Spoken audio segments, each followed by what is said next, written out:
ज्योति मिर्जा जी पिछले 4.5 साल से कांग्रेस के किसी कार्यक्रम में नहीं देखी जा रही थी। तो अब स्वाभाविक है कि उनका मन कोई आज नहीं बदला है, उनका मन काफी दिनों से बदला हुआ था, क्योंकि उनकी पारिवारिक पृष्ठभूमि पीर पक्ष से कांग्रेस की रही है और ससुराल पक्ष से बीजेपी की रही है। हो सकता है उन पे किसी तरीके का बड़े उद्योगपति घराने से वो संबंध रखती है, कोई दबाव होगा या उनका मन बदला होगा। मैं कुछ नहीं कह सकता, इसके ऊपर कोई टिप्पणी नहीं करना चाहता। मैं तो इतना कहना चाहता हूं कि 3 साल से तो मैं अध्यक्ष हूं, कभी भी किसी भी कांग्रेस के कार्यक्रम में ज्योति मिर्जा जी नहीं आई, इसलिए उन्होंने ज्वाइन किया है तो वो उनको मुबारक हो, हमें कोई तकलीफ नहीं है।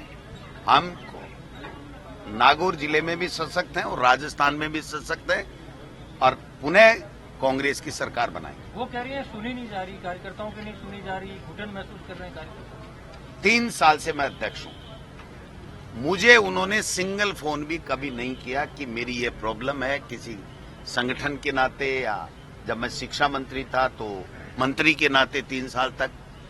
अब वो किस आधार पे कह रही हैं वो तो वो जाने, क्योंकि जो जाता है ना तो वो झूठ ही सही कुछ न कुछ कमियां निकाल के जाता है।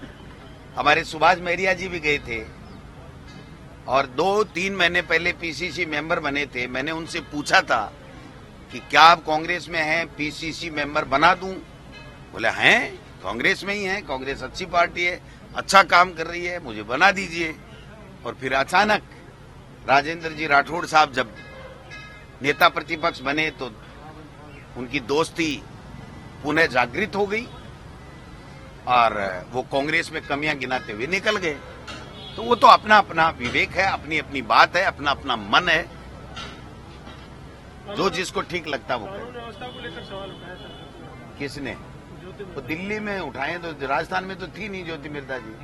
राजस्थान में होती और एक भी पीड़ित के घर एक दिन भी 5 मिनट में निकाला होता और उनको महसूस हुआ होता कि राजस्थान में इस तरीके की कानून व्यवस्था, तो उनको कहने का अधिकार था।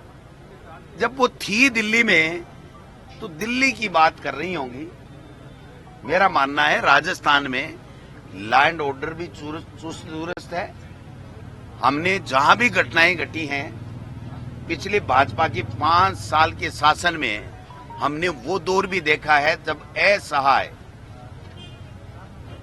गृह मंत्री विधानसभा में ये कहता था मेरे बस में नहीं है अपराधियों को पकड़ना। आज जो भी घटना घटती है तुरंत उसकी गिरफ्तारी होती है और उसको न्याय मिलती है, सजा मिलती है अपराधी को। तो ये कॉमन बात है। वो हमारी 10 प्रकार की योजनाओं में, महंगाई राहत कैंप में कोई कमी निकाल रहे हैं, हमारे बजट में कोई कमी निकाल रहे हैं, हमारे बजट की जो घोषणाएं हैं उसके इम्प्लीमेंट में कोई कमी निकाल रहे हैं। ये जो भ्रष्टाचार का मुद्दा बना रहे हैं उसमें भी मैं कहना चाहता हूं, आप बताइए राजस्थान की विधानसभा में इन्होंने 5 साल में कौन से मंत्री के ऊपर और कौन से विधायक के ऊपर क्या भ्रष्टाचार का मुद्दा उठाया? एक भी आरोप वो नहीं लगा पाए।